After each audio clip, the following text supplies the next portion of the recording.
നമസ്കാരം. നമ്മൾ ഇന്ന് കേരള ട്രഷറി കോഡിന്റെ ഒരു ക്വസ്റ്റ്യൻ പേപ്പറാണ് എടുത്തിട്ടുള്ളത്. നിങ്ങൾ ഈ ക്വസ്റ്റ്യൻ പേപ്പർ നമ്മൾ ഓരോ ക്വസ്റ്റ്യനും അതിൻ്റെ വിശദീകരണം നൽകുന്നത് നമ്മൾ ശ്രദ്ധിക്കണം. ആ, പിന്നെ 2026 ജനുവരിയിൽ നടന്ന ക്വസ്റ്റ്യൻ പേപ്പറാണ്. ഏറ്റവും ലേറ്റസ്റ്റ് ആയിട്ട് നടന്ന പരീക്ഷയുടെ KTC ഹയറാണ്. ഹയറിൻ്റെ ക്വസ്റ്റ്യൻ പേപ്പറാണ് നമ്മൾ ഡിസ്കസ് ചെയ്തത്. നേരിട്ട് ചോദ്യത്തിലേക്ക് കടക്കാം. നമ്മൾ ഈ ആൻസറിനേക്കാൾ അപ്പുറത്ത് നമ്മൾ ഇതിന്റെ ഒരു വിശദീകരണം നമ്മൾ മനസ്സിലാക്കേണ്ടതായിട്ടുണ്ട്. കാര്യങ്ങൾ മനസ്സിലാക്കി പോകണം. വെറുതെ ചോദ്യം ഉത്തരവും പറഞ്ഞ് അങ്ങനെ പോവല്ല. നമ്മൾ എന്തെങ്കിലും ഉണ്ടെങ്കിൽ അത് നമ്മൾ തിരിച്ച് മനസ്സിലാക്കണം. ഒന്നാമത്തെ ചോദ്യം, ഇപ്പൊ നമുക്കറിയാം, നമ്മൾ എല്ലാ പേപ്പറിലും ഇപ്പോൾ ക്വസ്റ്റ്യൻ പേപ്പറിന്റെ ഒപ്പം ഇംഗ്ലീഷിലും ചോദ്യങ്ങളും മലയാളത്തിലും ഉണ്ട്. അത് മുൻകാലങ്ങളിൽ ലോവറിന് മാത്രമേ മലയാളം ക്വസ്റ്റ്യൻ പേപ്പർ തരുള്ളായിരുന്നു. അത് ക്വസ്റ്റ്യൻ പേപ്പർ വെച്ച് നടത്തുമ്പോൾ. ഇപ്പോൾ ഓൺലൈൻ ആയപ്പോൾ രണ്ടും എല്ലാ പേപ്പറിനും എന്തുണ്ട്? ഇംഗ്ലീഷും ഉണ്ട്, മലയാളവും ഉണ്ട്.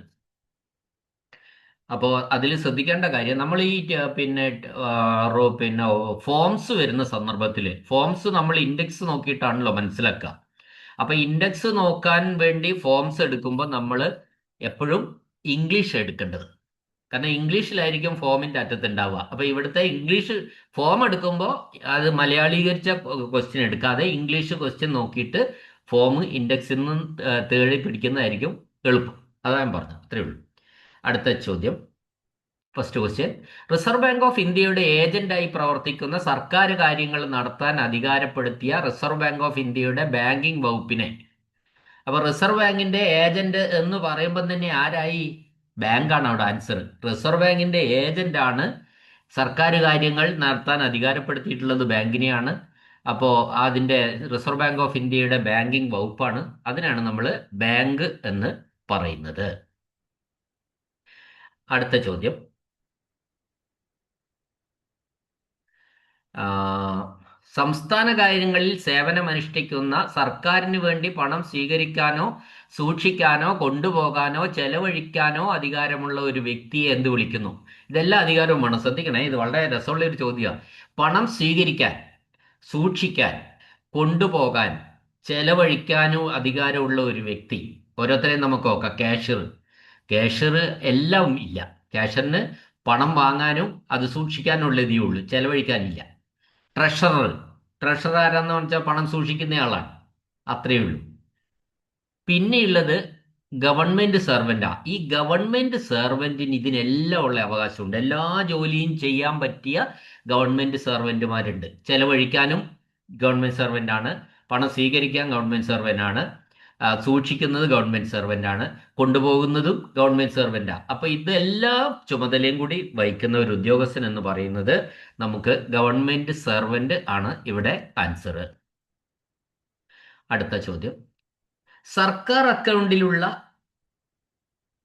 പണം ഏതെങ്കിലും ജില്ലയിലാണെങ്കിൽ ബാങ്കിൽ നിക്ഷേപിച്ചിട്ടില്ലെങ്കിൽ ആ ജില്ലയിലെ ട്രഷറിയെ രണ്ട് വകുപ്പുകളായി വിഭജിക്കും. ആ ജില്ലയിലെ പണം സൂക്ഷിക്കുന്ന ട്രഷറിയെ രണ്ട് വകുപ്പുകളായി തിരിക്കുന്ന. എത്ര വകുപ്പുകളായി വിഭജിക്കുമെന്നാണ് ചോദ്യം. അത് രണ്ട് വകുപ്പുകളായി എന്നാണ് ആൻസർ. അപ്പൊ നമ്മൾ ഇതിൽ എന്താന്ന് വെച്ചാൽ, ഈ സർക്കാർ ട്രഷറി ചട്ടങ്ങൾ പ്രകാരം ഒരു ജില്ലയിൽ ബാങ്കിൽ നിക്ഷേപിക്കാതെ ട്രഷറിയിൽ സൂക്ഷിച്ചിരിക്കുന്ന സർക്കാർ പണത്തിന്റെ ഇടപാടുകളും ചുമതലകളും കൃത്യമായി കൈകാര്യം ചെയ്യുന്നതിനായി ആ ജില്ലയിലെ ട്രഷറിയെ പ്രധാനമായും രണ്ട് വകുപ്പുകളായിട്ട് തരംതിരിച്ചിട്ടുണ്ട്. ആ രണ്ട് വകുപ്പുകളിൽ ഒന്ന് ക്യാഷ് ഡിപ്പാർട്ട്മെന്റാണ്. അപ്പൊ ഈ ക്യാഷ് ഡിപ്പാർട്ട്മെന്റ് ആണ് പണം സ്വീകരിക്കുന്നതും പണം നൽകുന്നതുമായ റെസീറ്റ്സ് ആൻഡ് പേയ്മെന്റ്സ് നേരിട്ട് കൈകാര്യം ചെയ്യുന്ന വകുപ്പ് ക്യാഷ് ഡിപ്പാർട്ട്മെന്റ് ആണ്. മറ്റത് അക്കൗണ്ട്സ് ഡിപ്പാർട്ട്മെന്റ്. ഇതാ രണ്ട് ഡിപ്പാർട്ട്മെന്റ് എന്ന് പറയുന്നത്. രണ്ട് വകുപ്പ് എന്ന് പറയുന്നത് ഒരേ ജില്ലാ ട്രഷറിയിലെ രണ്ട് വകുപ്പുകളായത്, ക്യാഷ് ഡിപ്പാർട്ട്മെന്റും അക്കൗണ്ട്സ് ഡിപ്പാർട്ട്മെന്റും. അപ്പോൾ അക്കൗണ്ട്സ് ഡിപ്പാർട്ട്മെന്റിന്റെ പണി എന്താ? നടന്നു കഴിഞ്ഞ പണമിടപാടുകളുടെ കണക്കുകൾ സൂക്ഷിക്കുക, രേഖകൾ സൂക്ഷിക്കുക, ഇത് വിവിധ അക്കൗണ്ടുകൾ കൈകാര്യം ചെയ്യുക. അങ്ങനെ ഈ ട്രഷറിയിലെ ജില്ലാ ട്രഷറിയിലാണ് ഇതുള്ളത് കേട്ടോ. ജില്ലാ ട്രഷറിയെ പിന്നെ ട്രഷറി ജോലികളും ഉത്തരവാദിത്തങ്ങളും സുഗമമായി മുന്നോട്ട് പോകാനാണ് ജില്ലാ ട്രഷറിയെ ഇത്തരം രണ്ട് വിഭാഗങ്ങളായിട്ട് തരംതിരിച്ചിട്ടുള്ളത്. അത് ഒന്ന് ക്യാഷ് ഡിപ്പാർട്ട്മെന്റ് ആണ്, മറ്റത് അക്കൗണ്ട്സ് ഡിപ്പാർട്ട്മെന്റ് ആണ്. ക്യാഷ് ഡിപ്പാർട്ട്മെന്റിന്റെ ഹെഡാണ്, അത് അഡീഷണൽ ആയിട്ട് പറയുന്നതാണ്, ക്യാഷ് ഡിപ്പാർട്ട്മെന്റിന്റെ ഹെഡാണ് ചീഫ് ട്രഷറർ. അക്കൗണ്ട്സ് ഡിപ്പാർട്ട്മെന്റിന്റെ ഹെഡ് ആണ് ചീഫ് അക്കൗണ്ടന്റ്. ഓക്കെ. അപ്പൊ ഇവർ മൂന്ന് പേരാ മെയിൻ ആൾക്കാർ: ജില്ലാ treasury officer, chief treasurer, chief accountant. അടുത്ത ചോദ്യം. റവന്യൂ അല്ലെങ്കിൽ പൊതുപണം ഒഴികെയുള്ള സംസ്ഥാന കാര്യങ്ങളിൽ ജോലി ചെയ്യുന്ന ഏതൊരു ഉദ്യോഗസ്ഥനിൽ നിന്നും സർക്കാർ സ്വരൂപിച്ചതോ സ്വീകരിച്ചതോ ആയ എല്ലാ പണവും ഡാഷ് അക്കൗണ്ടിലേക്ക് അടക്കും. റവന്യൂ പൊതുപണം ഒഴികെയാണ്. അപ്പോൾ അത് സംസ്ഥാന സർക്കാർ സ്വരൂപിച്ചിരിക്കുന്ന എല്ലാ പണവും, ആ രീതിയിൽ റവന്യൂവും പൊതുപണവും ഒഴികെ ഉള്ളത് എല്ലാം അടയ്ക്കുന്നത് പബ്ലിക് അക്കൗണ്ടിലേക്കാണ്. അതിൽ കൂടുതൽ ഒരു വിശദീകരണത്തിന്റെ ആവശ്യം ഇല്ല. അടുത്ത ചോദ്യം. താഴെ പറയുന്ന ഏത് കോഡ് അല്ലെങ്കിൽ ചട്ടങ്ങളിൽ നിന്നാണ് സർക്കാർ പണം ക്രെഡിറ്റ് ചെയ്യേണ്ടതും സർക്കാർ അക്കൗണ്ടിൽ നിന്ന് പണം പിൻവലിക്കേണ്ടതുമായ അക്കൗണ്ട് ഹെഡ് ഏതെന്ന് പരാമർശിച്ചിരിക്കുന്നത്? അക്കൗണ്ട് ഹെഡുകളെ കുറിച്ച് പരാമർശിച്ചിരിക്കുന്നത് കേരള അക്കൗണ്ട് കോഡ് വോളിയം 1-ലും 2-ലുമാണ്. അവിടെയാണ് അക്കൗണ്ട് ഹെഡുകളെ കുറിച്ച് പരാമർശമുള്ളത്. അടുത്ത ചോദ്യം. റെയിൽവേയുമായി ബന്ധപ്പെട്ട അല്ലെങ്കിൽ അവരുടെ പേരിൽ കേന്ദ്രം അല്ലെങ്കിൽ സംസ്ഥാന ട്രഷറിയിൽ നടക്കുന്ന ഇടപാടുകൾ ശ്രദ്ധിക്കണേ. കേന്ദ്ര ഗവൺമെന്റിന്റെ ട്രഷറിയിലോ സംസ്ഥാന ഗവൺമെന്റ് ട്രഷറിയിലോ റെയിൽവേയുമായി ബന്ധപ്പെട്ട ഇടപാടുകൾ ഈ ട്രഷറികളിൽ, സംസ്ഥാന ട്രഷറിയിലായാലും ശരി കേന്ദ്ര ട്രഷറിയിലായാലും ശരി, അത് നടക്കുമ്പോൾ ആ ഇടപാടുകൾ ഏത് തലക്കെട്ടിൽ നമ്മൾ ക്ലാസിഫൈ ചെയ്യണം എന്ന് പറയുന്നത്. ആ ക്ലാസിഫൈ ചെയ്യേണ്ടത് അഡ്ജസ്റ്റിംഗ് അക്കൗണ്ട് വിത്ത് റെയിൽവേ റെയിൽവേസ് എന്ന ഹെഡിലാണ് തരംതിരിക്കേണ്ടത് എന്നാണ് ഇവിടെ പറഞ്ഞിരിക്കുന്നത്. അതായത് റെയിൽവേയുമായി ബന്ധപ്പെട്ട് സംസ്ഥാന ട്രഷറികളിലോ കേന്ദ്ര ട്രഷറികളിലോ നടക്കുന്ന ഇടപാടുകൾ റെയിൽവേയുമായി അക്കൗണ്ട് ക്രമീകരിക്കൽ റെയിൽവേ എന്ന ഹെഡിലാണ് ക്ലാസിഫൈ ചെയ്യേണ്ടത്. അഡ്ജസ്റ്റിംഗ് അക്കൗണ്ട് വിത്ത് റെയിൽവേ റെയിൽവേസ്. ഇത് കേരള അക്കൗണ്ട് കോഡിൽ നിന്നുള്ള ചോദ്യമാണ്. അടുത്ത ചോദ്യം. ബർമ സർക്കാരിന് വേണ്ടിയുള്ള ഇടപാടുകൾ ഡാഷ് നൽകുന്ന നിർദ്ദേശങ്ങൾക്കനുസൃതമായി കേന്ദ്ര അല്ലെങ്കിൽ സംസ്ഥാനവുമായി ബന്ധപ്പെട്ടതായി കണക്കാക്കണം. അപ്പോൾ ബർമ സർക്കാരിന് വേണ്ടിയിട്ട് ഒരു ഇടപാട് നടത്തി. ബർമ എന്ന് പറഞ്ഞാൽ ബർമ രാജ്യമാണ് ഉദ്ദേശിക്കുന്നത്. അപ്പോൾ അതിനെ നമ്മൾ എങ്ങനെയാണ്, അത് ആര് നൽകുന്ന നിർദ്ദേശങ്ങൾക്കനുസൃതമായിട്ടാണ് ചെയ്യേണ്ടത്? അത് അക്കൗണ്ടന്റ് ജനറൽ നൽകുന്ന നിർദ്ദേശങ്ങൾക്കനുസരിച്ചാണ്. അതായത് നമുക്ക് ഇന്ത്യക്ക് പുറത്തുള്ളതോ പ്രത്യേക ചരിത്രപരമായുള്ള ചില വിദേശ സർക്കാരുകളുടെ, അത് ഇവിടെ പറഞ്ഞിരിക്കുന്നത് ബർമ, അക്കൗണ്ടുകളോ ഇടപാടുകളോ ഇന്ത്യയിലെ ഏത് സർക്കാരുമായി അല്ലെങ്കിൽ കേന്ദ്ര സർക്കാരുമായിട്ടോ സംസ്ഥാന സർക്കാരുമായിട്ടോ ബന്ധപ്പെടുത്തി കണക്കാക്കണം എന്ന് തീരുമാനിക്കുന്നത് അക്കൗണ്ടന്റ് ജനറലാണ്. ആ അക്കൗണ്ടന്റ് ജനറൽ നൽകുന്ന നിർദ്ദേശങ്ങൾ അനുസരിച്ചാണ്. അപ്പൊ അതാണ് ഇവിടെ ചോദ്യം.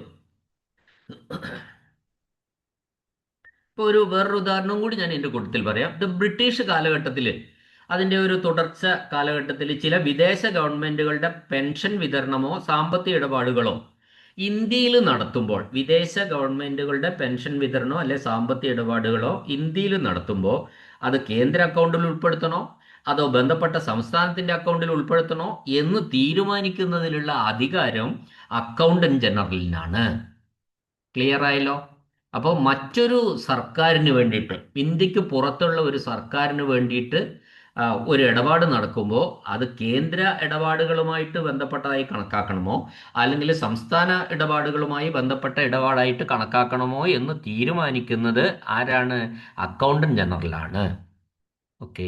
അടുത്ത ചോദ്യം.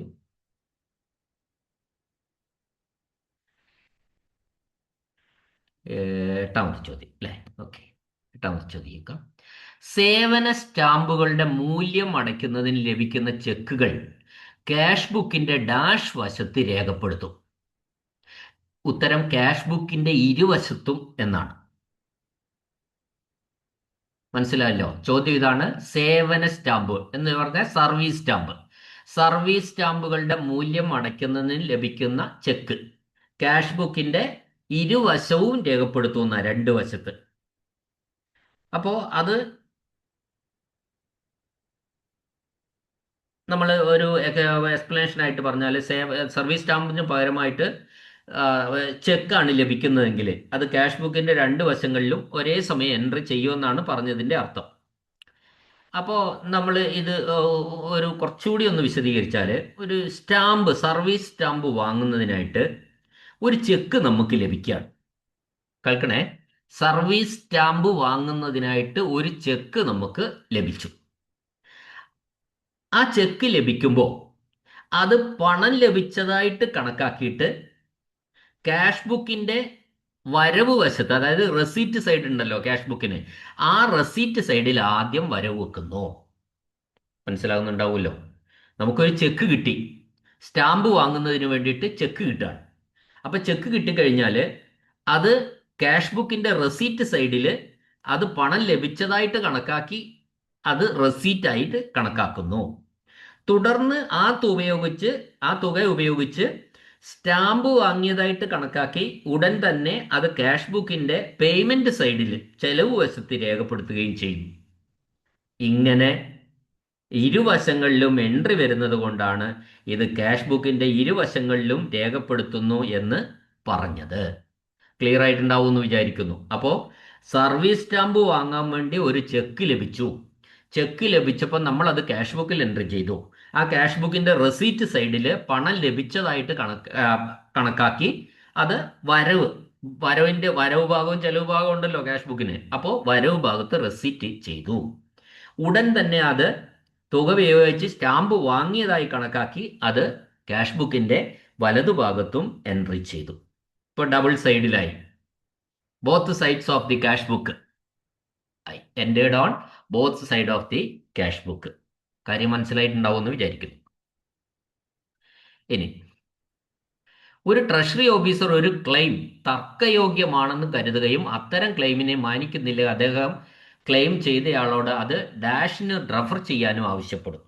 ഒരു ബില്ലിൽ എന്തെങ്കിലും ഒരു തർക്കം വന്നാൽ, ഒരു ബില്ലിന്റെ കാര്യത്തിൽ തർക്കം വന്നാൽ നമ്മൾ എങ്ങോട്ടാണ് അത് റെഫർ ചെയ്യേണ്ടത്? അത്ര ഓർത്താൽ മതി. അത് അക്കൗണ്ടന്റ് ജനറലിനാണ് റെഫർ ചെയ്യേണ്ടത്.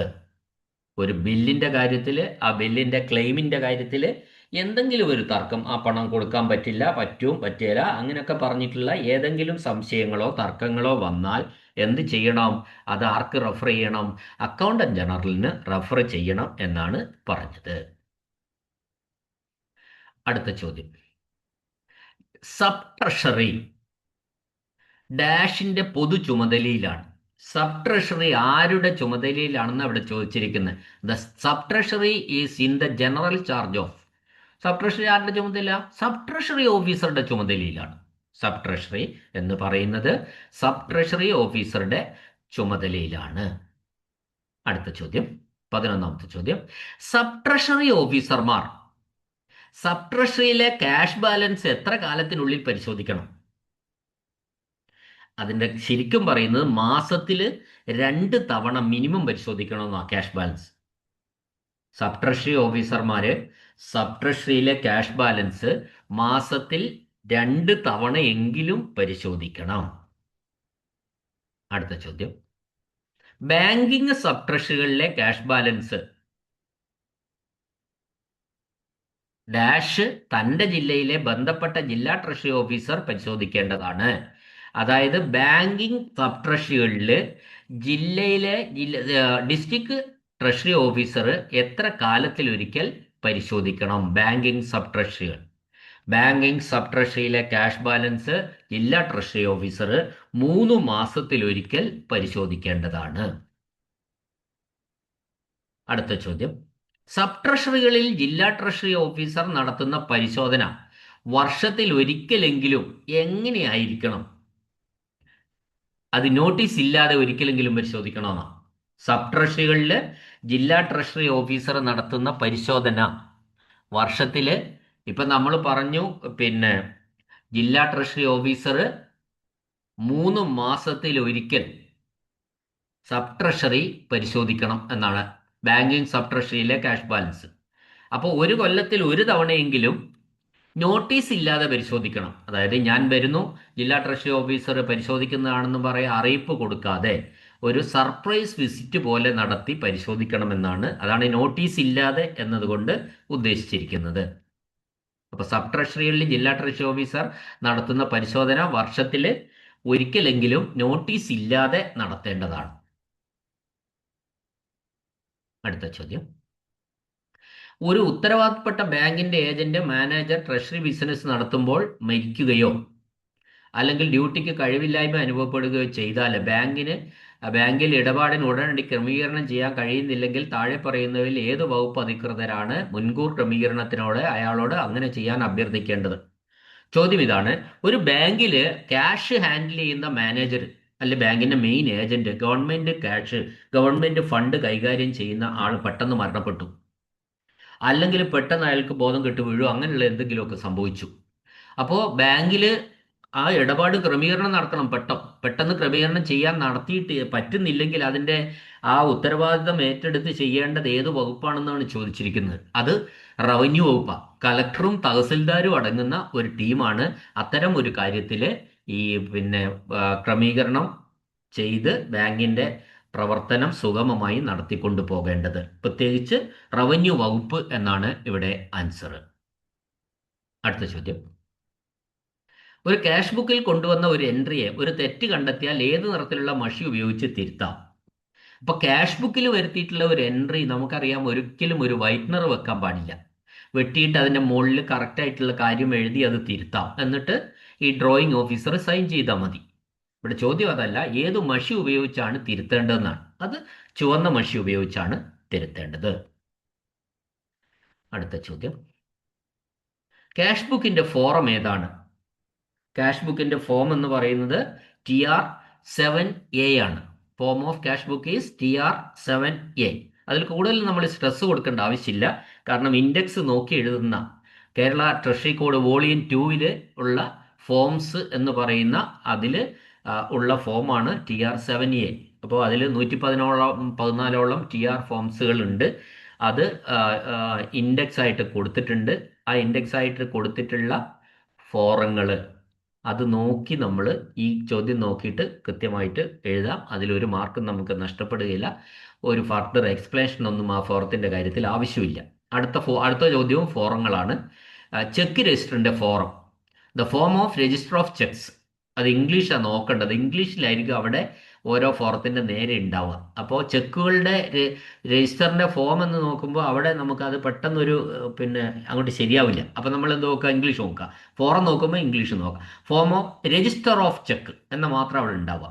രജിസ്റ്റർ ഓഫ് ചെക്ക് എന്തുണ്ടാവും? രജിസ്റ്റർ ഓഫ് ചെക്ക് എന്ന് പറയുന്നിടത്ത് ഫോം TR17 എന്നുണ്ടാവും. ഓക്കെ. അടുത്ത ചോദ്യം. അടുത്ത വീണ്ടും ഫോമാണ്. ജില്ലാ treasury cash balance report, district ട്രഷറിയുടെ ക്യാഷ് ബാലൻസ് റിപ്പോർട്ടിന്റെ ഫോമാണ്. അത് TR35 ആണ്. അടുത്ത ചോദ്യം. താഴെ പറയുന്നവയിൽ ഏത് തരം പണമടയ്ക്കലാണ് മുൻകൂറായി നൽകുന്നത്? മുൻകൂറായി നൽകുന്ന പണമടയ്ക്കൽ എന്ന് പറയുന്നത് ഇവിടെ ദേശീയ സ്കോളർഷിപ്പ് പദ്ധതിയും ദേശീയ വായ്പാ സ്കോളർഷിപ്പ് പദ്ധതിയുമാണ്.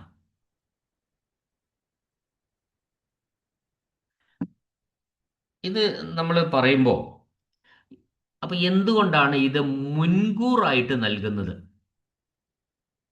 ഏത് തരം പണമടയ്ക്കലുകളാണ് മുൻകൂർ പണമടയ്ക്കൽ എന്നാണ് ഇവിടെ ചോദിച്ചിരിക്കുന്നത്. From the following which type of payment is made in advance? അതിന്റെ ആൻസർ ഒന്ന് ദേശീയ സ്കോളർഷിപ്പ് പദ്ധതി, രണ്ട് ദേശീയ വായ്പ സ്കോളർഷിപ്പ് പദ്ധതി. ഇത് രണ്ടും payment is made in advance, മുൻകൂറായിട്ട് കൊടുക്കും. അപ്പോൾ അതിൽ പറയാനുള്ളത് ഇതാണ്. കേരള ഫിനാൻഷ്യൽ കോഡ് പ്രകാരം ചില തുകകൾ സേവനം ലഭിക്കുന്നതിന് മുമ്പോ അല്ലെങ്കിൽ അതാത് മാസം അവസാനിക്കുന്നതിന് മുൻപോ അഡ്വാൻസ് ആയിട്ട് അനുവദിക്കും. ഇപ്പൊ ദേശീയ സ്കോളർഷിപ്പ് പദ്ധതി, നാഷണൽ സ്കോളർഷിപ്പ് സ്കീം, സാധാരണഗതിയിൽ ഈ സ്കോളർഷിപ്പ് തുക സാധാരണ പഠന വർഷത്തിന്റെ തുടക്കത്തിലോ മുൻകൂറായിട്ട് കുട്ടികൾക്ക് വിതരണം ചെയ്യും. അപ്പോൾ ഉപഭോക്താവ് ഈ കുട്ടികൾ അത് കൈകാര്യം ചെയ്യുന്നത് അതിന് ശേഷമാണ്. അത് ഒരു അക്കാദമിക വർഷത്തിന്റെ തുടക്കത്തിൽ തന്നെ കൊടുക്കുക എന്ന് പറയുമ്പോൾ മുൻകൂറായി കൊടുക്കുക എന്നുള്ളതാണല്ലോ അതിന്റെ അർത്ഥം. ഇനി രണ്ടാമത് ദേശീയ വായ്പാ സ്കോളർഷിപ്പ് പദ്ധതി, അതായത് നാഷണൽ ലോൺ സ്കോളർഷിപ്പ് സ്കീം. അപ്പോൾ വായ്പയായിട്ട് നൽകുന്ന ഈ സ്കോളർഷിപ്പ് തുക മുൻകൂർ വ്യവസ്ഥ പ്രകാരമാണ് നൽകി വരുന്നത്. മനസ്സിലായല്ലോ? അപ്പൊ ഈ രണ്ടെണ്ണത്തെയും നമ്മൾ മുൻകൂറായിട്ട് പണം, payment is made in advance എന്ന വിഭാഗത്തിൽ പെടുത്താവുന്നതാണ്. കാര്യം മനസ്സിലായിട്ടുണ്ടാവും എന്ന് വിചാരിക്കുന്നു. അടുത്ത ചോദ്യം, സർക്കാരിലേക്കുള്ള ഒരു പേയ്മെന്റ് ഒരു ഹെഡ് ഓഫ് അക്കൗണ്ടിലേക്കും ഭാഗികമായി മറ്റൊന്നിലേക്കും ക്രെഡിറ്റ് ചെയ്യേണ്ടി വരുമ്പോൾ ഓരോ ഹെഡിലേക്കും പണം അടയ്ക്കുന്നതിന് ക്രെഡിറ്റ് ചെയ്യുന്നതിന് സാധാരണയായി ഡാഷ് തരം ചെല്ലാൻ ഹാജരാക്കേണ്ടതാണ്. മനസ്സിലായോ? സർക്കാരിലേക്ക് അടയ്ക്കേണ്ട ഒരു പേയ്മെന്റ് ഒരു ഹെഡ് ഓഫ് അക്കൗണ്ടിലേക്ക്, നമുക്കറിയാലോ, നമ്മളൊക്കെ ചെലാൻ അടയ്ക്കുന്നത്, ചെലാൻ അടച്ചിട്ടുള്ള എല്ലാവർക്കും അറിയാം, ചെലാനിൽ ഹെഡ് ഓഫ് അക്കൗണ്ട് ഉണ്ടാവും. അപ്പൊ ഇവിടെ ഈ ഒരു പണം അടയ്ക്കേണ്ട പണം ഒരു പേയ്മെന്റ് കുറച്ച് ഭാഗം ഒരു ഹെഡ് ഓഫ് അക്കൗണ്ടിലും കുറച്ച് ഭാഗം മറ്റൊരു ഹെഡ് ഓഫ് അക്കൗണ്ടിലേക്കുമാണ് ക്രെഡിറ്റ് ചെയ്യേണ്ടത്. അങ്ങനെയാണെങ്കിൽ അത് ഏത് തരം ചെലാനാണ്, എങ്ങനെയാണ് ആ ചെലാൻ കൈകാര്യം ചെയ്യേണ്ടത് എന്നാണ് ചോദിച്ചിരിക്കുന്നത്. അപ്പൊ പലം പറഞ്ഞാൽ കുറച്ചൊരു പണം രണ്ട് ഹെഡ് ഓഫ് അക്കൗണ്ടിലേക്ക് അടയ്ക്കണം. അപ്പൊ അതുകൊണ്ടാണ് അതിന്റെ ആൻസർ, രണ്ട് ഹെഡ് ഓഫ് അക്കൗണ്ടിലേക്ക് അടയ്ക്കണമെങ്കിൽ സാധാരണയായിട്ട് ഓരോന്നിനും പ്രത്യേകം പ്രത്യേകം ചെലാൻ സമർപ്പിക്കണം. അതാണ് അതിന്റെ കറക്റ്റ് ആൻസർ. ഓക്കെ, അടുത്ത ചോദ്യം, സ്റ്റേറ്റ് എക്സൈസ് റവന്യൂവിന്റെ പേരിൽ ട്രഷറിയിലേക്ക് പണം അടയ്ക്കുന്നതിന് ഉപയോഗിക്കേണ്ട ചെലാൻ ഏത് ചെലാനാണ്? So as to tender money for the payment into treasury on account of state excise revenue, the challan to be used is excise revenue ആണ് കേട്ടോ, എന്ന് ഓർമ്മിക്കണേ. അപ്പോൾ ഉപയോഗിക്കേണ്ട ചെലാൻ എന്ന് പറയുന്നത് ഇവിടെ ആൻസർ സിംഗിൾ ചെലാനാണ്, സിംഗിൾ ചെലാൻ.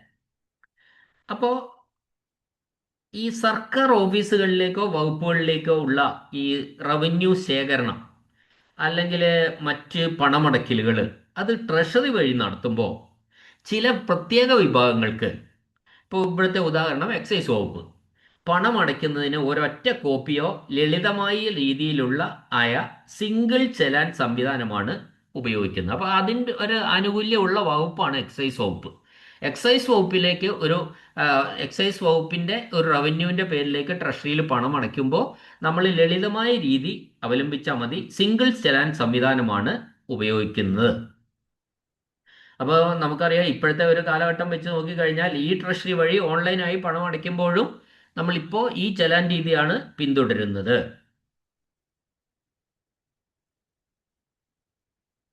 അപ്പോൾ അതിൽ നമ്മൾ ഇനിയും ഉദാഹരണം പറയണമെങ്കിൽ പറയാം. അതായത് നമുക്ക് ഈ ഒരാൾക്ക് എക്സൈസ് വകുപ്പുമായി ബന്ധപ്പെട്ട ഏതെങ്കിലും ഫീസോ അല്ലെങ്കിൽ എക്സൈസ് ബന്ധപ്പെട്ട് ഒരു കള്ള് ഷാപ്പിന്റെ ലൈസൻസ് ഫീ അങ്ങനെയൊക്കെ ഉണ്ടാവുമല്ലോ, അല്ലെങ്കിൽ പിഴ, ഏതെങ്കിലും കള്ളുവാറ്റ് നടത്തിയ പ്രകാരമുള്ള പിഴ, അല്ലെങ്കിൽ ലൈസൻസ് തുക, ഏതെങ്കിലും കള്ള് ഷോപ്പുകൾ തുടങ്ങാനുള്ള ലൈസൻസ് തുക ഈ സർക്കാരിന്റെ ട്രഷറി അക്കൗണ്ടിലേക്ക് അടയ്ക്കേണ്ടി വരുന്നു എന്ന് നമ്മൾ കരുതുക. അപ്പോൾ പണം അടയ്ക്കുമ്പോൾ കേരള സർക്കാരിൻ്റെ ഈ ട്രഷറി പോർട്ടൽ വഴിയോ അല്ലെങ്കിൽ നേരിട്ട് ട്രഷറിയിലൂടെയോ സിംഗിൾ ചെലാൻ ഉപയോഗിച്ച് തുക അടയ്ക്കുന്നു. അപ്പോൾ അതുകൊണ്ട് എന്താ വെച്ചാൽ ഇവിടെ ഒന്നിലധികം കോപ്പികളൊന്നും തയ്യാറാക്കേണ്ട ബുദ്ധിമുട്ടില്ലാതെ ഒരൊറ്റ ചെലാൻ വഴി ഇടപാട് പൂർത്തിയാക്കാൻ വേണ്ടി കഴിയും. അത് നമുക്ക് രസീത് നമുക്ക് സ്വന്തം സൂക്ഷിപ്പിലേക്കും എടുക്കാവുന്നതാണ്. അതാണ് ഇവിടെ ചോദിച്ചത്. റവന്യൂ വകുപ്പിലേക്ക് single challan, excise revenue, state എക്സൈസിലേക്ക് സിംഗിൾ ചെലാൻ സിസ്റ്റത്തിൽ ആണ് പണം അടയ്ക്കേണ്ടത്. അടുത്ത ചോദ്യം, ട്രഷറിയിൽ ലഭിക്കുന്ന ഒരു ചെക്ക് ഡാഷ് ശേഷം മാത്രമേ അന്തിമ പേയ്മെന്റ് ആയിട്ട് കണക്കാക്കാവൂ. The check received at a treasury should be treated as final payment only after. അത് എപ്പോഴായിട്ട് ശേഷം അത് അന്തിമ പേയ്മെന്റ് ആയിട്ട് കണക്കാക്കണമെങ്കിൽ അത് ചെക്ക് നിറവേറ്റപ്പെടുക അല്ലെ മെറ്റ് ചെയ്യുകയും, when the check has been met and the amount has been actually credited to the government സർക്കാരിലേക്ക് credit ചെയ്യപ്പെട്ടതിന് ശേഷം മാത്രമേ അത് അന്തിമ പേയ്മെന്റ് ആയിട്ട് കണക്കാക്കാൻ പാടുള്ളൂ. അല്ലെങ്കിൽ ഒരു ചെക്ക് കിട്ടിയാൽ ഉടനെ ചെക്ക് കിട്ടിയെന്ന് അംഗീകരിച്ചു. അത് കിട്ടിയാൽ ഉടനെ നമ്മൾ ഫൈനൽ പേയ്മെന്റ് ആയിട്ട് കണക്കാക്കാൻ കഴിയില്ല. ചിലപ്പോൾ ചെക്ക് സമർപ്പിച്ചിട്ട് തന്നെ ഉണ്ടാവുള്ളൂ. അപ്പോൾ നമുക്ക് ആ പണം സർക്കാരിലേക്ക് ക്രെഡിറ്റ് ചെയ്തതിന് ശേഷം മാത്രമേ അത് ഫൈനൽ പേയ്മെന്റ് ആയിട്ട് കണക്കാക്കാൻ വേണ്ടി കഴിയുകയുള്ളൂ.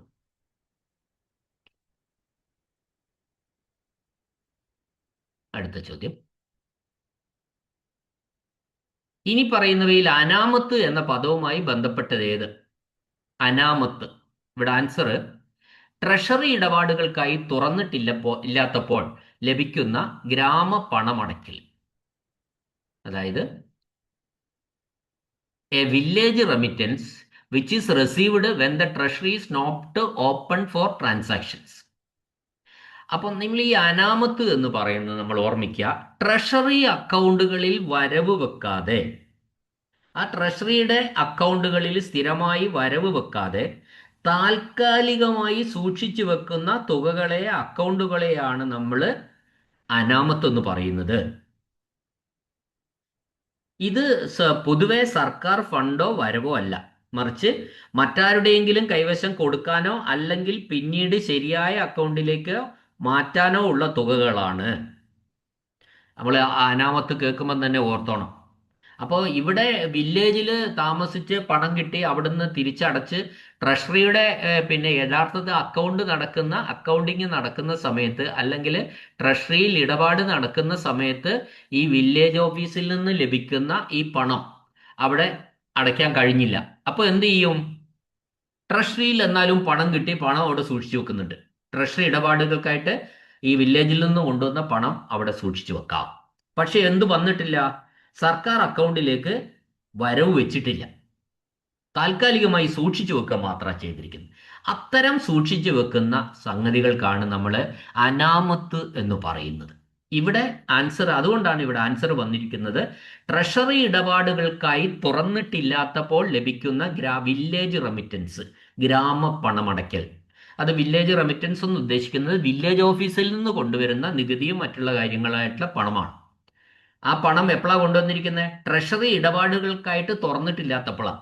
അപ്പോൾ എന്ത് വരില്ല? ട്രഷറിയുടെ അക്കൗണ്ടിൽ അത് വരില്ല, പക്ഷെ ട്രഷറിയിൽ അത് സൂക്ഷിക്കാം. ഇത്തരം സംഗതികൾക്കാണ് നമ്മൾ എന്ത് പറയുന്നത്? അനാമത്ത് എന്ന് പറയുന്നത്. വീണ്ടും ഫോറമാണ്.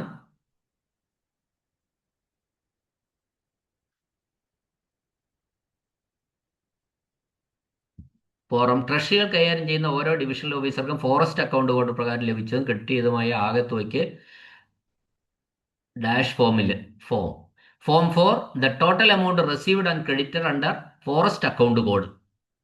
അത് നമ്മളിവിടെ ഉണ്ട്. ടി എ ആണ്, TA 11. TA ഫോം എന്ന് പറഞ്ഞാൽ TA ഫോമുകൾ നമ്മൾ നോക്കേണ്ടത് ഏത് ബുക്കിലാണ്? കേരള അക്കൗണ്ട് കോഡ് വോളിയം 2 നോക്കേണ്ടത്. കേരള അക്കൗണ്ട് കോഡ് വോളിയം 2 84 പേജിലാണ് ഈ TA ഫോമുകളുടെ ഒരു ലിസ്റ്റ് തന്നിരിക്കുന്നത്. അവിടെ നോക്കി നമുക്ക് ആൻസർ ചെയ്യാവുന്നതാണ്. അടുത്ത ചോദ്യം, ആദായ നികുതി ചെലാൻ കാര്യത്തിൽ ബാങ്കിന് ചെലാൻ ഡാഷ് പകർപ്പ് നേരിട്ട് ആദായ നികുതി ഉദ്യോഗസ്ഥന് തിരികെ നൽകാവുന്നതാണ്. അതിന്റെ യഥാർത്ഥ കോപ്പി തിരികെ നൽകാവുന്നതാണ് ആൻസർ.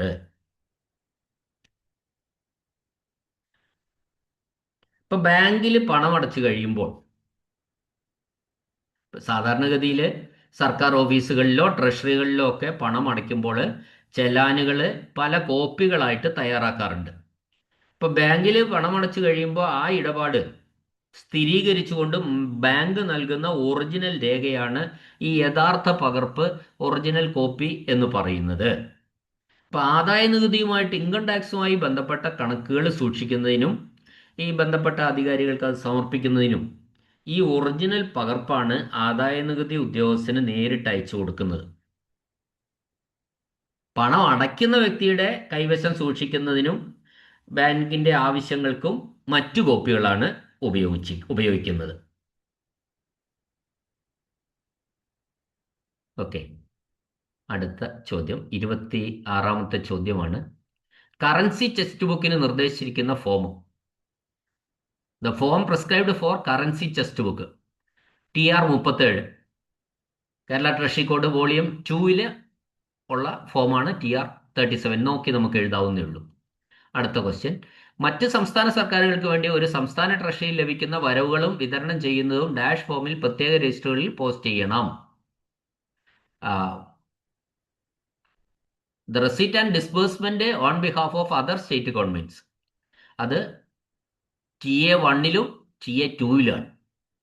TA1ലും TA2ലും ആ ഫോം അങ്ങനെ പറയുമ്പോൾ ഒരു ഇതെന്താന്ന് വെച്ചാൽ, ഈ TA എന്ന് പറയുമ്പോൾ തന്നെ അതേതായി treasury Kerala account code volume 2ലാണ് ഈ TA ഫോമുകൾ ഉണ്ടാവുക. അപ്പോൾ TA ഫോം TRും TA നമ്മൾ പെട്ടെന്ന് തിരിച്ചറിഞ്ഞ് ബുക്കുകൾ മാറ്റി മാറ്റി ചെക്ക് ചെയ്ത് പോകണം. അടുത്തത് 28ാമത്തെ ചോദ്യം വീണ്ടും ഫോമാണ്. Register of daily receipts and payments of personal deposit, അത് TA17ആണ്. അക്കൗണ്ട് കോഡ് വോളിയം 2ലെ ഫോമാണ് TA. ഓക്കെ. വായ്പകൾക്കും അഡ്വാൻസുകൾക്കും മുതലും പലിശയും അടയ്ക്കുന്നതിനുള്ള ചെലാൻ ഡാഷ് വഴിയാണ്. വായ്പകൾക്കും അഡ്വാൻസുകൾക്കും നമ്മൾ നോക്കുക. ഇപ്പൊ സാധാരണഗതിയിൽ സർക്കാർ ജീവനക്കാർക്കോ മറ്റ് വ്യക്തികൾക്കോ സർക്കാർ നൽകുന്ന വായ്പകളുടെ അല്ലെങ്കിൽ ലോൺ ആൻഡ് അഡ്വാൻസ് ഉണ്ടല്ലോ, അഡ്വാൻസുകളുടെ തിരിച്ചടവ്, അത് തിരിച്ചടവ് എന്ന് പറയുമ്പോൾ മുതലാവട്ടെ പലിശയാവട്ടെ നേരിട്ട് ബാങ്കുകൾ വഴിയല്ല, മറിച്ച് ട്രഷറികൾ വഴിയാണ് അടയ്ക്കേണ്ടത്. ഇപ്പൊ നമ്മളൊരു ഉദാഹരണം എടുത്താൽ, ഒരു സർക്കാർ ജീവനക്കാരൻ നമ്മൾ എടുത്ത ഹൗസിംഗ് ബിൽഡിംഗ് അഡ്വാൻസ് അല്ലെങ്കിൽ വെഹിക്കിൾ അഡ്വാൻസ് അത് തിരിച്ചടയ്ക്കുമ്പോൾ അതിനുള്ള തുക ട്രഷറി വഴി ചെലാൻ അടച്ചാണ് സർക്കാരിലേക്ക് ഒതുക്കുന്നത്. അല്ലാതെ ബില്ലിൽ ഡിഡക്ട് ചെയ്യുന്ന രീതിയും ഉണ്ട്. ഇപ്പൊ അത് നമ്മൾ സംസാരിക്കുന്നില്ല. ട്രഷറിയിൽ നേരിട്ട് അടയ്ക്കുകയാണെങ്കിൽ നമ്മളെങ്ങനെ, അത് ട്രഷറി വഴി ചെലാൻ അടച്ചാണ് സർക്കാരിലേക്ക് കൊടുക്കേണ്ടത്. അപ്പോൾ ട്രഷറി ചെലാൻ മുഖേനയാണ് ഇത്തരം റിക്കവറികളും റെമിറ്റൻസുകളൊക്കെ കൃത്യമായിട്ട് അക്കൗണ്ട് ചെയ്യുന്നത് എന്നാണ് പറഞ്ഞത്. അപ്പൊ ട്രഷറി വഴി ചെലാനായിട്ടാണ് അടയ്ക്കുന്നത്. അടുത്ത ചോദ്യം, ട്രഷറി ക്യാഷ് ബാലൻസിന്റെ ഭൂരിഭാഗവും പൊതുവെ ഡാഷ് എന്നാണ് അറിയപ്പെടുന്നത്. അപ്പൊ ട്രഷറി ക്യാഷ് ബാലൻസിന്റെ ഭൂരിഭാഗവും അതൊരു സാങ്കേതികമായിട്ട് പ്രധാന സ്റ്റോർ, മെയിൻ സ്റ്റോർ എന്നാണ് വിളിക്കുന്നത്. അതിൽ കൂടുതൽ വിശദീകരണത്തിന്റെ ആവശ്യമില്ല, അത് അങ്ങനെ തന്നെ നിങ്ങൾ പഠിച്ചാൽ മതി. ട്രഷറി ക്യാഷ് ബാലൻസിന്റെ ഭൂരിഭാഗവും പൊതുവെ എന്തറിയപ്പെടുന്നു? മെയിൻ സ്റ്റോർ അഥവാ പ്രധാന സ്റ്റോർ എന്ന് അറിയപ്പെടുന്നു. അടുത്ത ചോദ്യം, ജില്ലാ ട്രഷറിയുടെ കറൻസി ചെസ്റ്റിലെ ഉള്ളടക്കം ആരുടെ സ്വത്താണ്? ഈ കറൻസി ചെസ്റ്റ് എന്ന വാക്ക് കേട്ടാൽ തന്നെ നിങ്ങൾ മനസ്സിലാക്കിക്കൊള്ളണം, അത് റിസർവ് ബാങ്ക് ഓഫ് ഇന്ത്യയുടെ സ്വത്താണ്.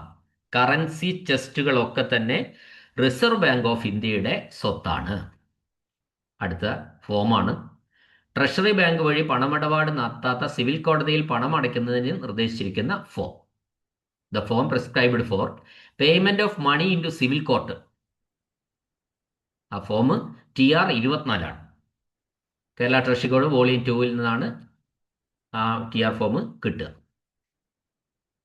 അടുത്ത ചോദ്യം, ട്രഷറി സ്ട്രോങ് റൂം സുരക്ഷിതമാണെന്നും ഉപയോഗത്തിന് അനുയോജ്യമാണെന്നും വ്യക്തമാക്കുന്ന ഒരു സർട്ടിഫിക്കറ്റ് നൽകാൻ അധികാരമുള്ള അധികാരി ആരാണ്? ആ അധികാരമുള്ള അധികാരി എന്ന് പറയുന്നത് PWDയിലെ എക്സിക്യൂട്ടീവ് എഞ്ചിനീയർ ആണ്. ട്രഷറി സ്ട്രോങ് റൂം സുരക്ഷിതമാണ്, ഉപയോഗത്തിന് അനുയോജ്യമാണ് എന്ന് സർട്ടിഫിക്കറ്റ് കൊടുക്കുന്നത് PWD എക്സിക്യൂട്ടീവ് എഞ്ചിനീയർ ആണ്. വീണ്ടും ഫോമാണ്, ഡാഷുമായി ബന്ധപ്പെട്ട ഫോം TR29 ഏതുമായി ബന്ധപ്പെട്ട ഫോമാണ്? അതായത് ലോക്കുകളുടെ രജിസ്റ്ററാണ്. Register of locks, padlocks ഉണ്ടല്ലോ, സ്ട്രോങ് റൂം പൂട്ടുന്ന ലോക്കുകളുടെ രജിസ്റ്റർ ആണ് ഈ TR29 എന്ന് പറയുന്ന ഫോം. അടുത്ത ചോദ്യം 35, ട്രഷറി ഓഫീസർക്ക് സ്പെയർ പാഡ് ലോക്ക് സൂക്ഷിക്കാൻ ആരാണ് അനുമതി നൽകുന്നത്? സാധാരണഗതിയിൽ ആരുടെയോ അനുമതി ഇല്ലാതെ ട്രഷറി ഓഫീസർ സ്പെയർ പാഡിലോക്ക് സൂക്ഷിക്കാൻ പാടില്ല. പാഡിലോക്ക് ഉണ്ടാവുമല്ലോ, സാധാരണഗതിയിൽ യൂസിനുണ്ടാവും, പക്ഷെ സ്പെയർ സൂക്ഷിക്കാൻ പാടില്ല.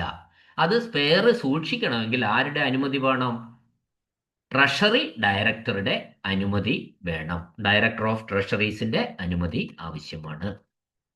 അടുത്ത ചോദ്യം, കേരള ട്രഷറി കോഡ് അനുസരിച്ച് ഏതൊക്കെ നോട്ടുകളാണ് ഉയർന്ന മൂല്യമുള്ള നോട്ടുകളായി കണക്കാക്കുന്നത്? ഓർമ്മിച്ചു വെക്കണേ, ഉയർന്ന മൂല്യമുള്ള നോട്ടുകൾ എന്ന അർത്ഥം വരുന്നത് 100 രൂപയോ അതിൽ കൂടുതലോ മൂല്യമുള്ള നോട്ടുകളെയൊക്കെ നമ്മൾ ഉയർന്ന മൂല്യമുള്ള നോട്ടുകളായിട്ടാണ് കണക്കാക്കുന്നത്. 100 രൂപയോ അതിൽ കൂടുതലോ മൂല്യമുള്ള നോട്ടുകളെ. ഓക്കെ, അടുത്ത ചോദ്യം. സ്ഥിരമായ കറൻസി ചെസ്റ്റ് പരിപാലിക്കാത്ത സബ് ട്രഷറികളിൽ റവന്യൂ പിരിവ് സീസണിൽ ഡാഷ് മാസത്തിൽ കൂടാത്ത കാലയളവിലേക്കുള്ള താൽക്കാലിക ചെസ്റ്റുകൾ തുറക്കാവുന്നതാണ്. ചോദ്യം കേൾക്കണേ. അതായത് ഒരു കറൻസി ചെസ്റ്റ് മെയിൻറ്റെയിൻ ചെയ്യാത്ത ഒരു സബ് ട്രഷറി, സാധാരണഗതിയിൽ പെർമനന്റ് ആയിട്ട് സ്ഥിരമായിട്ട് ഒരു കറൻസി ചെസ്റ്റ് മെയിൻറ്റെയിൻ ചെയ്യാത്ത സബ് ട്രഷറിയിൽ റവന്യൂ പിരിവിന്റെ സീസണിൽ താൽക്കാലിക ചെസ്റ്റ് തുറക്കാം. അത് എത്ര മാസത്തേക്ക് കവിയാത്ത താൽക്കാലിക ചെസ്റ്റ് ആണെന്നാ ചോദിച്ചത്. അതായത് 6 മാസത്തിൽ കൂടാത്ത കാലയളവിലേക്കുള്ള താൽക്കാലിക ചെസ്റ്റ്. അപ്പോൾ ഒരു താൽക്കാലിക ചെസ്റ്റിന്റെ മാക്സിമം കാലയളവ് എത്രയായിരിക്കണം? 6 മാസത്തിൽ കൂടാൻ പാടില്ല താൽക്കാലിക ചെസ്റ്റുകൾ. ക്ലിയർ അല്ലേ? ഓക്കെ.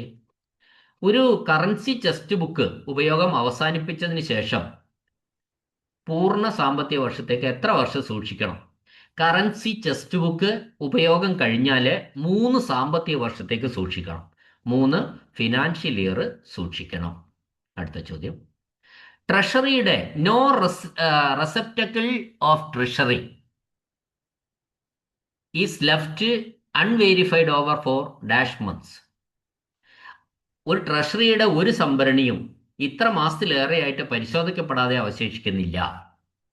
ട്രഷറിയുടെ ഒരു സംഭരണിയും, അതാണ് റെസെപ്റ്റക്കിൾ ഓഫ് ട്രഷറി എന്ന് പറയുന്നത്, 6 മാസത്തിലേറെയായി പരിശോധിക്കപ്പെടാതിരിക്കാൻ പാടില്ല. മാക്സിമം 6 മാസത്തിനുള്ളിൽ പരിശോധന നടത്തിയിരിക്കണം എന്നാണ് ഈ പറഞ്ഞതിന്റെ അർത്ഥം. അടുത്ത ചോദ്യം. സംസ്ഥാനത്തിന്റെ കണക്കുകൾ സൂക്ഷിക്കുന്നതും സംസ്ഥാനത്തിന്റെ ഓഡിറ്റ് പ്രവർത്തനങ്ങളും നടത്തുന്നത് ആരാണ്? അത് വളരെ ഈസി ക്വസ്റ്റ്യൻ. അക്കൗണ്ടന്റ് ജനറലാണ്. സംസ്ഥാനത്തിന്റെ കണക്കുകൾ സൂക്ഷിക്കുകയും ഓഡിറ്റ് പ്രവർത്തനങ്ങൾ നടത്തുന്നതും അക്കൗണ്ടന്റ് ജനറലാണ്. അടുത്ത ചോദ്യം. ഒപ്പിയത്തിന്റെയും കഞ്ചാവിന്റെയും പ്രധാന സ്റ്റോക്ക് ഡാഷ് സ്ട്രോങ് റൂമിൽ സൂക്ഷിക്കണം. ഒപ്പിയത്തിന്റെയും കഞ്ചാവിന്റെയും ഒക്കെ പ്രധാന സ്റ്റോക്ക് ട്രഷറിയിൽ ഡബിൾ ലോക്ക് സ്ട്രോങ് റൂമിൽ സൂക്ഷിക്കണം. ഡബിൾ ലോക്ക് സ്ട്രോങ് റൂമിൽ സൂക്ഷിക്കണം എന്നാണ് പറഞ്ഞിരിക്കുന്നത്. അപ്പൊ ഇതെന്താണ് നമുക്ക് നോക്കണം. ഒപ്പിയവും കഞ്ചാവ് വളരെ വിലപിടിപ്പുള്ളതും സാധാരണഗതിയിൽ കർശനമായ സർക്കാർ നിയന്ത്രണങ്ങളുമുള്ളതുമായ വസ്തുക്കൾ, അതായത് മയക്കുമരുന്നുകളായിട്ടുള്ള ഒപ്പിയം, കഞ്ചാവ് തുടങ്ങിയവയുടെ പ്രധാന ശേഖരം, അത് ദുരുപയോഗം ചെയ്യാതിരിക്കാൻ വേണ്ടി അതീവ സുരക്ഷയോടെ സൂക്ഷിക്കേണ്ടതുണ്ട്. ഇതിനായി 2 വ്യത്യസ്ത താക്കോലുകൾ ഉപയോഗിച്ച് തുറക്കേണ്ട ഡബിൾ ലോക്ക് സമ്പ്രദായമുള്ള സ്ട്രോങ്ങുമാണ് ഉപയോഗിക്കുന്നത്. അപ്പോൾ ഈ ലോക്കുള്ള ഡബിൾ ലോക്ക് സ്ട്രോങ് റൂം എന്ന് പറഞ്ഞാൽ എന്താ? ആ 2 താക്കോലും 2 പേരുടെ കയ്യിലായിരിക്കും. ആ 2 ഉത്തരവാദപ്പെട്ട 2 ഓഫീസർമാർ വന്നാൽ മാത്രമേ അത് തുറക്കാൻ, ആ 2 ഉദ്യോഗസ്ഥരും ഒരേ സമയത്ത് അവിടെ ഉണ്ടെങ്കിൽ മാത്രമേ ഇത് തുറക്കാൻ കഴിയുള്ളൂ. അതുകൊണ്ടാണ് ഈ ഒപ്പിയവും കഞ്ചാവും, ഇപ്പൊ കഞ്ചാവ് പിടിച്ചു അല്ലെ ഒപ്പിയം പിടിച്ചു, അത് സൂക്ഷിക്കണമല്ലോ. അത്തരത്തിലുള്ള വാല്യുബിൾസ് ആയിട്ടുള്ള ദുരുപയോഗം ചെയ്യാൻ സാധ്യതയുള്ള ഇതുപോലെയുള്ള മയക്കുമരുന്നുകളായിട്ടുള്ള സ്റ്റോക്ക്, പ്രധാനപ്പെട്ട ശേഖരം, അത് ഡബിൾ ലോക്ക് സ്ട്രോങ് റൂമിൽ സൂക്ഷിക്കേണ്ടതാണ്. എവിടെ? ട്രഷറിയിൽ. അടുത്ത ചോദ്യം. TA-5 ബന്ധപ്പെട്ട് ശ്രദ്ധിക്കണേ. TA ആണ്. TR ആയിട്ട് TR5 എന്ന് പറഞ്ഞാൽ പെട്ടെന്ന് നമ്മൾ പണം അടച്ചാൽ അതിന്റെ റെസീറ്റ് കൊടുക്കുന്നതായിട്ടാണ് പെട്ടെന്ന് നമ്മൾ മനസ്സിൽ വരും. ഇത് TA5 ചോദിച്ചിരിക്കുന്നത്. അത് റിസർവ് ബാങ്ക് നിക്ഷേപത്തിന്റെ രജിസ്റ്ററാണ് TA5. Kerala account code volume 2 നിന്നുള്ള ക്വസ്റ്റ്യൻ ആണ്. അടുത്ത ചോദ്യം. താഴെ പറയുന്ന ഉദ്യോഗസ്ഥരിൽ നിന്ന് എല്ലാ അംഗീകൃത ചെലവുകൾക്കും ട്രഷറിയിൽ ചെക്കുകൾ എടുക്കാൻ അധികാരപ്പെടുത്തിയിരിക്കുന്നത് ആർക്കാണ്? നമുക്കറിയാം, ചില വകുപ്പുകളുടെ ചെലവുകൾക്ക് വേണ്ടി ട്രഷറി ചെക്ക് കൊടുക്കും. അപ്പൊ അവർക്ക് അന്നേരം പോയിട്ട് ഫ്രീക്വന്റ് ആയിട്ട് ഒരുപാട് ഇടപാടുകളുള്ള ഡിപ്പാർട്ട്മെന്റുകളായിരിക്കും അത്. അപ്പൊ അവർക്ക് അന്നേരം പോയിട്ട് ബില്ലുകൾ സമർപ്പിച്ച് പൈസ മേടിക്കാനൊന്നും പറ്റിയെന്ന് വരില്ല. അപ്പൊ അതിന് പകരമായിട്ട് ട്രഷറി ചില ഡിപ്പാർട്ട്മെന്റുകൾക്കായിട്ട് ചെക്ക് കൊടുത്തിട്ടുണ്ട്. അതിൽ പ്രധാനപ്പെട്ട ആൾക്കാർ ആരൊക്കെയാന്ന് നമ്മൾ നോക്കട്ടെ. വനം വകുപ്പിലെ ഉദ്യോഗസ്ഥര്, വനം വകുപ്പ്, PWDയിലെ ഉദ്യോഗസ്ഥര്, ഹാർബർ എഞ്ചിനീയറിംഗ് വകുപ്പിലെ ഉദ്യോഗസ്ഥര്, ഈ 3 വിഭാഗത്തിലുള്ളവർക്കും ചെക്ക് വഴി ഈ ട്രഷറിയിൽ നിന്ന് പണം എടുക്കാം, ഇടപാടുകൾ നടത്താം, ചെലവുകൾ നടത്താം. സോ ഹിയർ ദ ആൻസർ, മുകളിൽ പറഞ്ഞവയെല്ലാം ഓൾ ദി അബോവ് എന്നാണ് ആൻസർ. അടുത്ത ചോദ്യം ഒരു ഡൗട്ട് അവിടെ ഡിലീറ്റ് പോലെയുള്ള ഒരു ചോദ്യമാണ്. 44 അതുകൊണ്ട് ഞാൻ ഒഴിവാക്കുന്നു. 45ാമത്തെ ചോദ്യം, ഒരു ബില്ലോ മറ്റ് രേഖയോ വൗച്ചറായി മാറുന്ന എപ്പോഴാണ്? നമ്മൾ പറഞ്ഞ ഒരു ചോദ്യമാണ് ഇത്. എന്താ പറഞ്ഞിരിക്കുന്നത്? ഒരു ബില്ല് വൗച്ചർ ആണെങ്കിൽ അതിൽ പെയ്ഡ് സീൽ അടിച്ചാൽ മതി. പണം അടച്ചു എന്ന് സ്റ്റാമ്പ് ചെയ്യുമ്പോൾ മാത്രമേ, when the bill is passed and when the bill only receipted and stamped paid എന്ന സീൽ അടിച്ചു കഴിഞ്ഞാൽ മാത്രമാണ് ഒരു ബില്ല് വൗച്ചറായി മാറും. സാധാരണഗതിയിൽ ഒരു ബില്ലിൽ പണം കൊടുത്തു കഴിഞ്ഞാൽ നമ്മൾ എന്താവും? അതിന്റെ മുകളിൽ പെയ്ഡ് എന്ന് പറയുന്ന ഒരു സീൽ അടിക്കും. ആ പെയ്ഡ് എന്ന് പറയുന്ന സീൽ അടിച്ചാൽ അർത്ഥം എന്താ? പണം കൊടുത്തു എന്നാണ്. അപ്പോൾ ആ ബില്ല് എന്തായി മാറി? വൗച്ചറായിട്ട് മാറി. അടുത്ത ചോദ്യം, താഴെ പറയുന്നവയിൽ ഏതാണ് from the following which is treated as personal claim? അതായത് വ്യക്തിഗത ക്ലെയിമായി കണക്കാക്കുന്നത് താഴെ പറയുന്നവയിൽ ഏതാണ്? അതിന്റെ ഉത്തരം എന്ന് പറയുന്നത്, ഗസറ്റഡ് ഓഫീസറുടെ ശമ്പളം എന്ന് പറയുന്നത് പേഴ്സണൽ ക്ലെയിമാണ്, വ്യക്തിഗത ക്ലെയിമാണ്. ഗസറ്റഡ് ഓഫീസറുടെ അവധി ശമ്പളം, leave salary of gazetted officer, ഇത് രണ്ടും വ്യക്തിഗത പേഴ്സണൽ ക്ലെയിമുകളായിട്ട് കണക്കാക്കാവുന്ന. അതുകൊണ്ട് എയും ബിയും ആൻസർ ആണ്. അടുത്ത ചോദ്യം ഫോം ഗസറ്റഡ് അസയിൽ നോൺ ഗസറ്റഡ് അസയ്ക്ക് പുനർനിർമ്മിച്ച സർക്കാർ ഉദ്ദേശിച്ച കാലയളവുമായി ബന്ധപ്പെട്ട ശമ്പള കുടിശ്ശികകളുടെ ശമ്പള അലവൻസുകളുടെ കുടിശ്ശിക ഗസറ്റഡിൽ നിന്ന് നോൺ ഗസറ്റഡിലേക്ക് മാറ്റിയ ആളുടെ TR 46 കേരള ട്രഷറി കോഡിലെ വോളിയം 2 ഫോമാണ്. അടുത്ത ചോദ്യം, നൽകിയ അഡ്വാൻസുകളുടെ register form, register of advance is furnished in TA 20. അത് TA. ഇപ്പം നമ്മളിത് നോക്കുന്നത് നമുക്കറിയാലോ. ഇവിടെ 48ാമത്തെ ചോദ്യത്തിൽ ഈ TA എന്നത് ഓപ്ഷൻ 4 TA ആണ് നൽകിയിരിക്കുന്നത്. നമ്മൾ ഏത് ബുക്ക് നോക്കണം? കേരള അക്കൗണ്ട് കോഡ് വോളിയം 2 നോക്കുക. അതിലെ പേജ് നമ്പർ 84 നോക്കിയാൽ അവിടെ എന്തൊക്കെ നോക്കണം? ആദ്യം TA 20 അവിടെ കാണിച്ചു. TA 20ന്റെ നേരെ നോക്കുക. നേരെ എന്ത് കാണും? രജിസ്റ്റർ ഓഫ് അഡ്വാൻസസ് എന്ന്. അപ്പോൾ അത് തന്നെയാണ് ആൻസർ. അപ്പോൾ ഇവിടെ 4 ഓപ്ഷൻ തന്നിട്ട് ആ 4 ഓപ്ഷനാണ് അങ്ങോട്ട് നോക്കേണ്ടത്. അല്ലാതെ അതിലുള്ള ഫോം മുഴുവൻ വായിച്ചു നോക്കാൻ നിൽക്കരുത്. ഈ ഓപ്ഷൻ 4 തന്ന് അത് ഏതൊക്കെയാണെന്ന് അവിടെ നോക്കുക, അതിൽ ആൻസർ കണ്ടുപിടിക്കുക. അങ്ങനെ വേണം. അടുത്ത ചോദ്യം, പെൻഷൻ പേയ്മെന്റ് ഓർഡർ പുതുക്കാനുള്ള അധികാരം ആർക്കാണ്? നമുക്കറിയാലോ, PPO എന്ന് പറയുന്ന പുതുക്കണം. ഇപ്പോഴത്തെ കാലമല്ല, മുൻകാലത്തെ ഉദ്ദേശിക്കുന്നത്. പെൻഷൻ പേയ്മെന്റ് ഓർഡർ പുതുക്കാനുള്ള അധികാരം ജില്ലാ ട്രഷറി ഓഫീസർക്കാണ് PPO പുതുക്കാനുള്ള അധികാരം. അടുത്ത ചോദ്യം, പ്രതിമാസ സ്ഥാപന ബില്ലുകൾക്കൊപ്പം ഡ്രോയിങ് ഓഫീസർ സാധാരണയായി ആ മാസത്തെ ജീവനക്കാരുടെ അസാന്നിധ്യം വ്യക്തമാകുന്ന നിർദ്ദിഷ്ട ഫോമിൽ ഒരു സ്റ്റേറ്റ്മെന്റ് അറ്റാച്ച് ചെയ്യേണ്ടതാണ്. അത്തരം പ്രസ്താവനയെ നമ്മൾ എന്ത് വിളിക്കുന്നു? Absentee statement. ഒരു മാസം ബില്ല് സമർപ്പിക്കുമ്പോൾ സാധാരണഗതിയിൽ ഇപ്പോൾ ഒന്നുമില്ല, പക്ഷേ അങ്ങനെ ബില്ലിൻ്റെ ഒപ്പം ആബ്സെന്റ് സ്റ്റേറ്റ്മെന്റ് ഒന്നും ഇപ്പോൾ കൊടുക്കുന്നില്ല. പക്ഷേ നോർമൽ റൂൾ അനുസരിച്ച് ഒരു മാസത്തെ ബില്ല്, ഡ്രോയിങ് ഓഫീസർ ഒരു മാസത്തെ ശമ്പള ബില്ലുകൾ ട്രഷറിയിൽ സമർപ്പിക്കുമ്പോൾ ആ ഒരു മാസത്തിൽ സാന്നിധ്യമില്ലാതെ ആബ്സെന്റ് ആയി നിൽക്കുന്ന, ആ ബില്ലിൽ പേര് വരാത്ത ആൾക്കാരുടെ ലിസ്റ്റ് കൂടി അതിനോട് അറ്റാച്ച് ചെയ്തിരിക്കണം. അതിനാണ് ആബ്സെന്റി സ്റ്റേറ്റ്മെന്റ് എന്ന് പറയുന്നത്.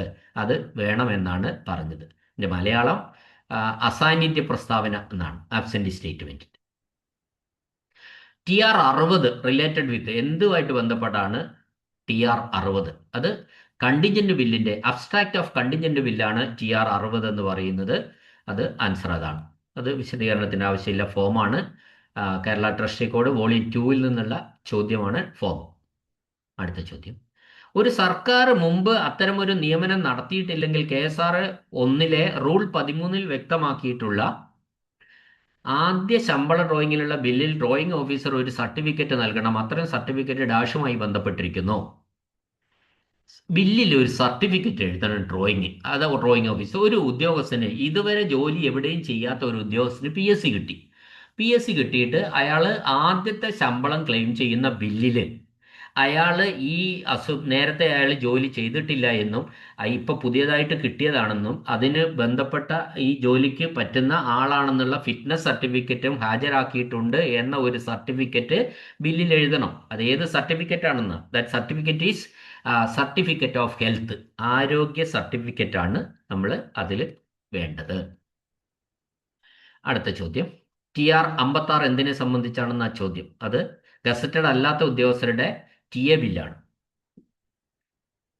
കേരള ട്രഷറി കോഡ് വോളിയം 2-ൽ നിന്നുള്ള ഫോംസ് ആണ്. വീണ്ടും നമുക്കറിയാം, കേരള ട്രഷറി കോഡ് വോളിയം 2-ൽ 114 ഫോമുകളെ പറ്റിയാണ് പറയുന്നത്.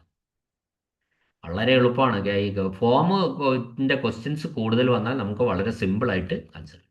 ശ്രദ്ധിക്കുക, KTC എഴുതുമ്പോൾ ശ്രദ്ധിക്കേണ്ട കാര്യം, ഫോമുകൾ കൃത്യമായിട്ട് എല്ലാം ചെയ്യാൻ പറ്റും. പിന്നെ നമ്മൾ അറിയുന്നത് മാത്രമേ എഴുതാവൂ. KTCയിൽ പ്രത്യേകിച്ച് ചിലപ്പോൾ അല്ലാതെ തന്നെ നമ്മളങ്ങ് പാസ്സായിട്ടുണ്ടാവും. പക്ഷേ അറിയാത്ത എഴുതി മൈനസ് മാർക്ക് വരുത്തരുത്. ഇതിങ്ങനെ ക്വസ്റ്റ്യൻ പ്രാക്ടീസ് ചെയ്യുമ്പോൾ നമുക്ക് ഒരുപാട് കാര്യങ്ങൾ പുതുതായി കിട്ടും. Okay, next question. വിരമിച്ച ഒരു സർക്കാർ ജീവനക്കാരൻ ആദ്യമായി പെൻഷൻ ലഭിക്കുന്നതിന് മുമ്പ് എന്ത് ഹാജരാക്കണം? ഇപ്പം നമ്മൾ ഒരാൾ റിട്ടയർ ആയി കഴിഞ്ഞാൽ നമ്മൾ പെൻഷനുള്ള അപേക്ഷയൊക്കെ കൊടുത്തിട്ടുണ്ടാവും. അത് അക്കൗണ്ടന്റ് ജനറൽ പെൻഷൻ പാസ്സാക്കി, അക്കൗണ്ടന്റ് ജനറൽ അതിന് അംഗീകാരം തന്നു, അതിൻ്റെ ലെറ്ററൊക്കെ നമുക്ക് കിട്ടി. പക്ഷെ ട്രഷറി അയാൾക്ക് ആദ്യമായിട്ട് പെൻഷൻ കൊടുക്കണമെങ്കിൽ അയാൾ പ്രൊഡ്യൂസ് ചെയ്യേണ്ട ഒരു രേഖയുണ്ട്. അതാണ് ലാസ്റ്റ് പേ സർട്ടിഫിക്കറ്റ്, അവസാന ശമ്പള സർട്ടിഫിക്കറ്റ്. ലാസ്റ്റ് പേ സർട്ടിഫിക്കറ്റ് പ്രൊഡ്യൂസ് ചെയ്താൽ മാത്രമേ ട്രഷറി ഓഫീസർ അയാൾക്ക് ശമ്പളം കൊടുക്കുകയുള്ളൂ. അപ്പോൾ എവിടുന്ന ഈ ലാസ്റ്റ് പേ സർട്ടിഫിക്കറ്റ് കിട്ടേണ്ടത്? അയാൾ അവസാനം ജോലി ചെയ്ത ഓഫീസിൽ അവസാനത്തെ ശമ്പളം വാങ്ങിയതിന് ശേഷമാണ് ഈ LPC ലാസ്റ്റ് പേ സർട്ടിഫിക്കറ്റ് അവിടുന്ന് എടുത്ത് അവിടുത്തെ DDO സൈൻ ചെയ്ത് നമ്മൾ ട്രഷറിക്ക് നൽകുകയാണ് ചെയ്യുന്നത്. എങ്കിൽ മാത്രമേ അയാൾക്ക് ആദ്യത്തെ പെൻഷൻ കൊടുക്കുകയുള്ളൂ. അടുത്ത ചോദ്യം, തുകയ്ക്ക് ബില്ലുകൾ എടുക്കുന്നതിന് മുമ്പ് ചില സർക്കാർ ജീവനക്കാർക്ക് അവരുടെ ഓഫീസുകളുമായി ബന്ധപ്പെട്ട കണ്ടിൻജന്റ് ചാർജുകൾ നിറവേറ്റാൻ പ്രാപ്തമാക്കുന്നതിന് അനുവദിച്ചിട്ടുള്ള അഡ്വാൻസുകൾ ഉണ്ട്. അതായത് ചില സർക്കാർ ജീവനക്കാർക്ക് ഈ ഓഫീസുകളിൽ കുഞ്ഞു കുഞ്ഞു ചെലവുകൾ വരും. അത് കണ്ടിൻജന്റ് ചാർജുകളായിട്ട്, അത് കണ്ടിൻജന്റ് ചെലവുകൾ നിറവേറ്റാൻ വേണ്ടിയിട്ട് സർക്കാർ ചെറിയ തുക അനുവദിക്കും സ്ഥിരമായിട്ട്. അതിനാണ് നമ്മൾ പെർമനന്റ് അഡ്വാൻസ് എന്ന് പറയുന്നത്. സ്ഥിരമായ അഡ്വാൻസ് അഥവാ പെർമനന്റ് അഡ്വാൻസ് എന്ന് പറയുന്നത്. ഓർമ്മിച്ച് വെക്കണേ. അടുത്ത ചോദ്യം, വിദ്യാഭ്യാസ ഗ്രാൻഡ് ഇൻ എയ്ഡ് കാരണം ഒരു സർക്കാരിതര സ്ഥാപനത്തിന് സർക്കാർ നൽകേണ്ട പേയ്മെന്റ് ക്ലെയിം ചെയ്യുമ്പോൾ അത്തരം ക്ലെയിമിനുള്ള ബില്ലുകൾ ആരാണ് തയ്യാറാക്കേണ്ടത്? നമുക്കറിയാം, ഇവിടെ ഒരു ഉദാഹരണം വെച്ച് നമുക്ക് പറയാം. ഒരു എയ്ഡഡ് സ്കൂളിന് ഗ്രാൻഡ് കൊടുക്കും. സർക്കാർ ഗ്രാൻഡ് ഇൻ എയ്ഡ് വിതരണം ചെയ്യാറുണ്ട് എയ്ഡഡ് സ്കൂളുകൾക്ക്. അത് ഒരു സർക്കാർ സ്ഥാപനമല്ല, സർക്കാരിതര സ്ഥാപനമാണ്. അപ്പോൾ അത് ഈ ഗ്രാൻഡ് ഇൻ എയ്ഡ് വിതരണം ചെയ്യണമെങ്കിൽ ബില്ല് സമർപ്പിക്കണമല്ലോ. ആ ബില്ല് ഈ ഗ്രാൻഡ് ഇൻ എയ്ഡിനുള്ള ക്ലെയിമിനുള്ള ബില്ല് ആരാണ് തയ്യാറാക്കേണ്ടതെന്നാണ് ചോദിച്ചത്. അല്ലെങ്കിൽ ഒന്നുകിൽ സ്ഥാപനത്തിന്റെ ഹെഡ് മാസ്റ്റർ തയ്യാറാക്കണം, അല്ലെങ്കിൽ സ്ഥാപനത്തിന്റെ മാനേജർ. എയ്ഡഡ് സ്കൂളിൽ മാനേജർ ഉണ്ടാവും, മാനേജർ തയ്യാറാക്കാം ഒന്നുകിൽ, അല്ലെങ്കിൽ എയ്ഡഡ് സ്കൂളിലെ ഹെഡ് മാസ്റ്റർ ഈ ക്ലെയിമിനുള്ള ബില്ല് തയ്യാറാക്കി കൊടുക്കാമെന്നാണ് പറഞ്ഞതിന്റെ അർത്ഥം. അടുത്ത ചോദ്യം, from the following which sub vouchers shall not be cancelled? താഴെ പറയുന്നവയിൽ ഏതാണ് സബ് വൗച്ചറുകൾ ക്യാൻസൽ ചെയ്യാൻ പാടില്ല? അത് ആൻസർ വരുമാനം തിരികെ നൽകുന്നതിനുള്ള vouchers for refund of revenue. Refund of റവന്യൂവിനുള്ള വൗച്ചേഴ്സ് എന്ത് ചെയ്യാൻ പാടില്ല? ക്യാൻസൽ ചെയ്യാൻ വേണ്ടി പാടില്ല. അപ്പോൾ അത് എന്തുകൊണ്ടാണെന്ന് വെച്ചാൽ അതിനൊരു വിശദീകരണം പറഞ്ഞാൽ, ഇപ്പോൾ സർക്കാർ അക്കൗണ്ടിങ് ചട്ടങ്ങൾ പ്രകാരം ഗവൺമെന്റിലേക്ക് അടച്ച ഒരു തുക തിരികെ നൽകുകയോ റീഫണ്ട് ചെയ്യുകയോ ചെയ്യുമ്പോൾ ആ തുക യഥാർത്ഥത്തിൽ അടച്ചതാണെന്നും അത് നിയമപരമായാണോ തിരികെ നൽകുന്നതെന്നും ഉറപ്പുവരുത്താൻ കർശനമായ പരിശോധനയ്ക്ക് ശേഷം ഈ റീഫണ്ട് ചെയ്യുള്ളൂ. അപ്പോൾ ഇത്തരം വൗച്ചറുകൾ അതുകൊണ്ട് റദ്ദാക്കാനോ നശിപ്പിക്കാനോ ഒന്നും പാടില്ല. കാരണം ഇത് സർക്കാർ ഖജനാവിൽ നിന്ന്, ഗവൺമെന്റ് ഫണ്ടിൽ നിന്ന് പണം തിരികെ നൽകുന്നതുമായി നേരിട്ട് ബന്ധപ്പെട്ടിരിക്കുന്നു.